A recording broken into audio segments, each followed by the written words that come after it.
For thousands of years, humans interacted with their environments in a way that was beneficial and symbiotic with the land.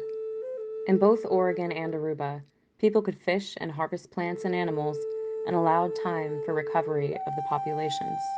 In the early 1500s, European explorers and traders came to these lands looking to make profit off of the resources. The human-nature relationship has changed over time, and we've gotten to a point where we are no longer in symbiosis with our surroundings. Aruba's economy is highly dependent on tourism, which grew at nearly twice the rate of that in the entire Caribbean between 1986 and 1996, meaning more hotels and restaurants were built in order to accommodate. Today, nearly 2 million tourists visit Aruba each year to partake in fishing, jet skiing, and diving, all of which are causing stress to the island's ecosystems. Fishing in Aruba is 100% legal, which means tourists and locals can fish recreationally, with exception for marine protected areas. The overfishing of larger predatory species has caused imbalances in the ecosystems and allowed for invasive species to flourish such as the lionfish.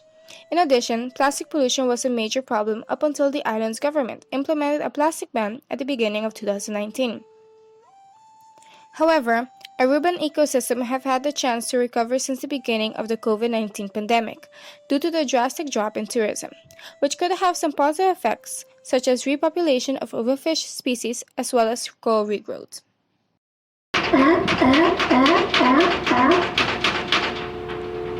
Overfishing on the West Coast was considered a national disaster in the 1990s and early 2000s. However, an overhaul of the surveying process has allowed for many of the fishing stocks to recover. This includes restrictions on commercial and recreational fishing. The Magnuson-Stevens Fisheries Conservation Act is the primary law that governs marine fisheries management in the United States. The purpose of this act is to prevent overfishing, rebuild overfished stocks, and increase long-term economic and social benefits while ensuring a sustainable supply of seafood. First established in 1976 and revised in 2006, the MSA continues to implement solutions that address overfishing on the West Coast.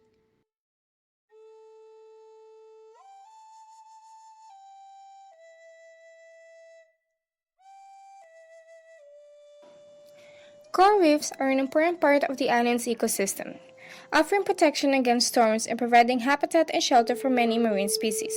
Without corals and parrotfish, even our white sandy beaches would disappear. Because of their crucial role in the ocean's ecosystem, it is important for them to be protected. In the next clip, we're going to hear a bit of the goal of the global coral reef monitoring methods that started in Aruba in 2020.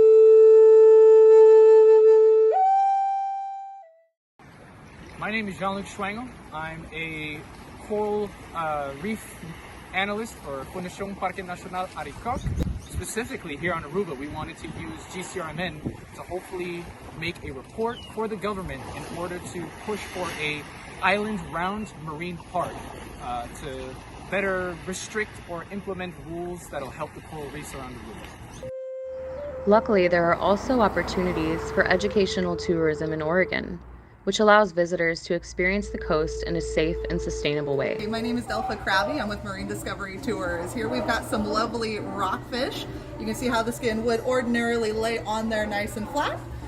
The skin folds back. They take the fillets off for dinner for families for their homes. And then the rest of this is going to turn into some fantastic bait for our cruises on Marine Discovery Tours. So this is great crab bait. Delpha further explains how these tours are carried out. Focus on education of everything from plankton at the bottom of the food chains. We do little plankton tows. We gather crabs and talk about how that fisheries is so important for our economy here, as well as how important it is to keep our fisheries healthy. Fishing and tourism on both coasts are a crucial part of the economy. Programs such as Global Coral Reef Monitoring Methods and Marine Discovery Tours offer sustainable solutions to allow for both a thriving ocean and a thriving economy.